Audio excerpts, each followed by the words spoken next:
Sejamos francos, Guillermo del Toro precisava fazer este filme.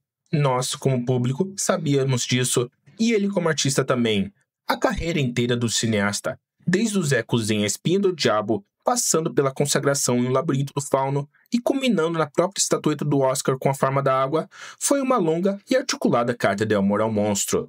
E mais do que isso, foi uma defesa apaixonada da tese, que a verdadeira monstruosidade nunca reside na criatura, mas sim no criador, na vila com tochas, no sistema opressor. Del Toro sempre se referiu à criação de Mary Shelley como seu santo padroeiro, e quando um artista dessa magnitude passa 3 décadas sonhando adaptar seu santo padroeiro, e quando finalmente a Netflix lhe concede um orçamento robusto e total liberdade, pois bem, a expectativa não é apenas alta, ela se transforma inevitavelmente em uma armadilha.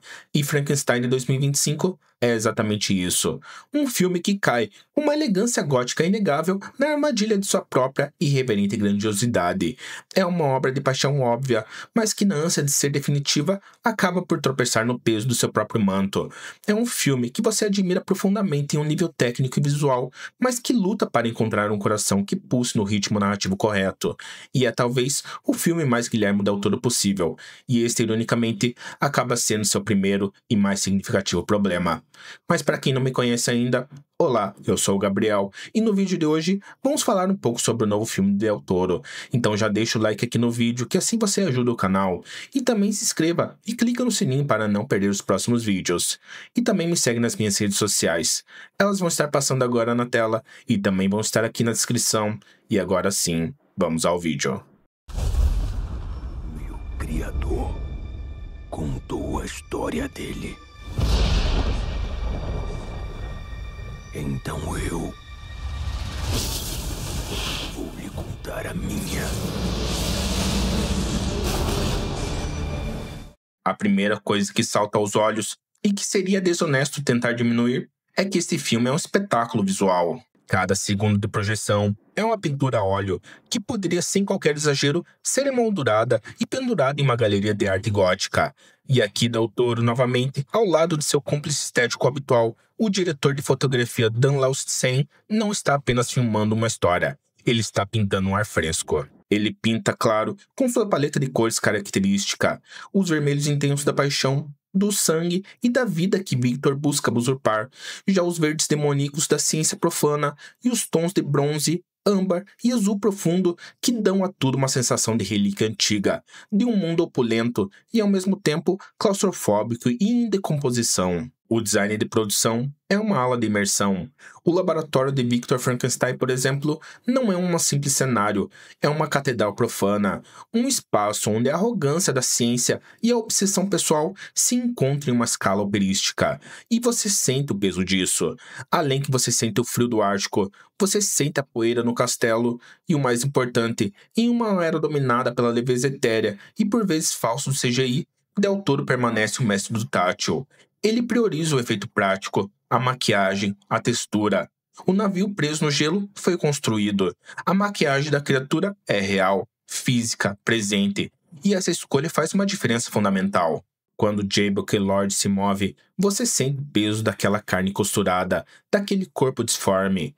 As cicatrizes, parece que cada movimento é um novo momento de dor, e não é um efeito digitalizado, é um ator debaixo de quilos de látex, suando, sofrendo e existindo em cena. E essa escolha não é meramente estética, ela é temática. Ela ancora a fantasia em uma realidade dolorosa, que é a essência do horror gótico. Você acredita naquela criatura de uma forma que o CGI raramente permite. Mas e quando a ambição é tão desmedida, o mas é inevitável? Será que toda essa beleza plástica não se torna em determinado ponto uma muleta narrativa? Em vários momentos, a sensação é de que o filme estava mais apaixonado por ser um monumento gótico do que interessado em fazer a história avançar. É como se o Del Toro, no meio de uma cena de diálogo crucial, parasse tudo para nos dizer: repare nesse lustre, note a fumaça que emana dessa vela, observe a textura da parede. Magnífico, não? E de fato é, só que a narrativa para junto, esperando a câmera terminar a sua contemplação. A trilha sonora de Alexander Desplat, embora belíssima, sublinha essa questão. Ela é melancólica do início ao fim. Ela já começa no nível 10 do melodrama e permanece lá, sem pausas, sem silêncio, sem respiro. É um filme que já nos diz o quão trágico tudo aquilo é, ao invés de nos deixar sentir a tragédia. É um filme que se admira no espelho, e essa autoadmiração constante estica a adoração e torna o filme inchado, pesado e, por vezes, narrativamente cansativo. Contudo, vamos ao que interessa. Del Toro não está aqui para fazer um filme de terror de susto. Ele está aqui para falar do que ele sempre fala, a tragédia paterno-filial. A leitura dele do mito sempre foi essa, e é nele que aposta todas as fichas. O monstro não é o ser costurado. O monstro é o abandono. A monstruosidade é a indiferença. E nesse ponto, o filme acerta e a dinâmica central funciona. O Victor Frankenstein de Oscar Isaac é fascinante de se observar. Ele evita a caricatura do cientista louco que grita "It's alive". Aqui não. O Victor de Isaac é algo pior. Ele é um gênio maníaco, profundamente egocêntrico e ao mesmo tempo visivelmente quebrado. A sua obsessão em vencer a morte não é pura arrogância científica. E o filme se aprofunda, e talvez até demais, em sua infância, na morte da mãe, na distância autoritária do pai, interpretado com a frieza habitual por Charles Dance. Victor quer brincar de Deus para preencher seu próprio vazio emocional. E ele é um pai terrível. Ele não apenas cria vida, ele a rejeita no segundo em que ela nasce, com nojo, com medo, com horror. E assim ele repete o ciclo de negligência que ele mesmo sofreu. A monstruosidade de Victor é a sua total e covarde incapacidade de assumir a responsabilidade. Já do outro lado dessa equação, temos a criatura. E aqui preciso fazer uma pausa. O que J.B.K. Lord faz nesse filme é, sem exagero, a alma da obra. É a revelação. Debaixo de quilos de maquiagem, ele entrega uma performance física avassaladora, que se inspira na dança Butô para transmitir tudo sem precisar de palavras. É uma performance que viaja da confusão do recém-nascido gigante à fúria de um ser rejeitado, e finalmente a melancolia de um filósofo autodidata, que aprendeu a ler e entendeu o tamanho de sua própria desgraça. O filme ganha vida de verdade no segundo ato, quando a câmera vira e passa a seguir a jornada dele. E este é o arco mais comovente, mais bem-sucedido e o verdadeiro motivo para assistir ao filme. Só que o que acontece com o resto do elenco? E é aqui que a estrutura do filme começa a rachar. A Mia Goth, por exemplo. A Elizabeth dela, noiva do irmão de Victor, é um fantasma gótico. Ela é visualmente deslumbrante, com figurinos impecáveis, mas ela não tem agência, não tem função, não tem voz. E com isso, ela existe só para ser a voz moral subscrita, um troféu quebrado que será eventualmente disputado pelo criador e pela criatura.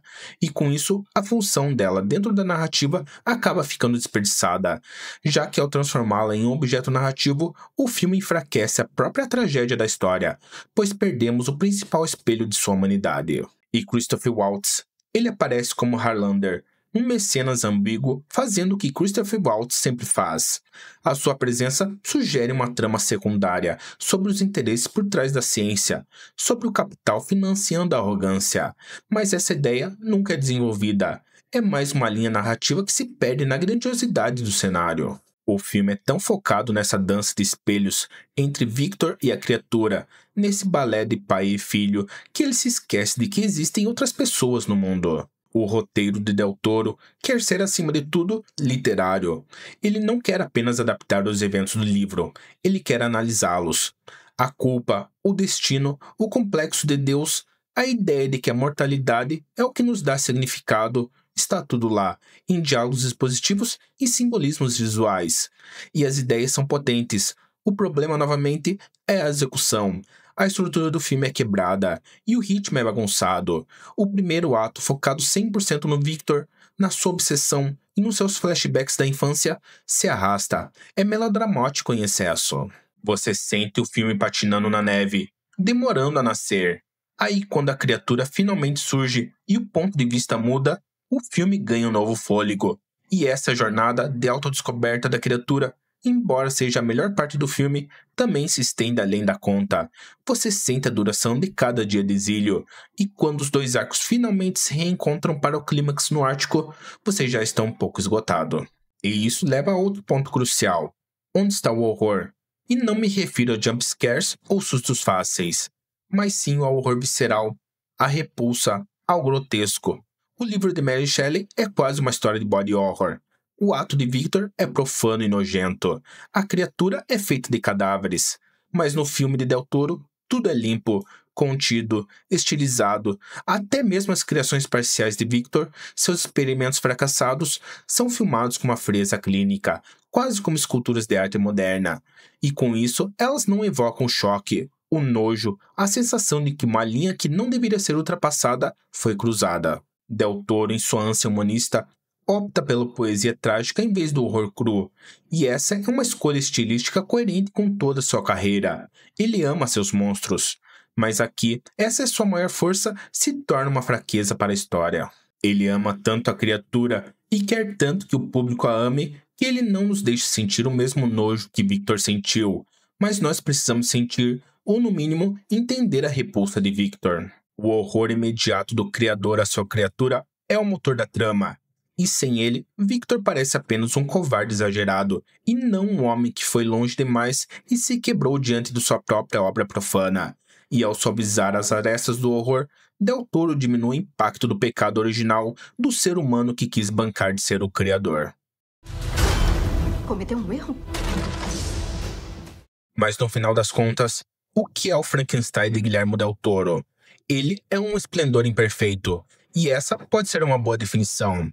É uma obra que deslumbra os olhos, que tem uma tese central clara e que é ancorada por uma performance de Jacob Elord como a criatura. Mas é um filme irregular, é excessivamente longo onde não precisava, é raso e apressado onde mais precisávamos de profundidade, como foi o caso de Mia Goth, e acima de tudo, um filme sobrecarregado pela sua própria e imensa ambição. Mas ele cumpre a promessa de ser a visão mais íntima e pessoal do diretor sobre seu mito fundador?